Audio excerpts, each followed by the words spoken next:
Sí, correcto. Cijfers zijn eigenlijk subjectief. Dat depende de quem você pergunta aí.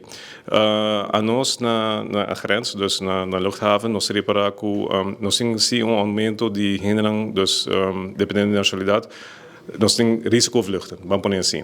E risicovluchten, nós estamos focussen um pouquinho mais riba riba pessoa que não está voldoet na voorwaarden die ons toelatingsbesluit, oftewel ons landsverhouding toelating uitzetting.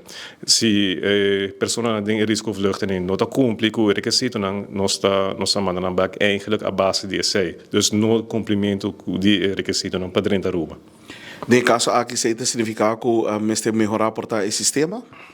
Não, esse sistema também nog hoop bom.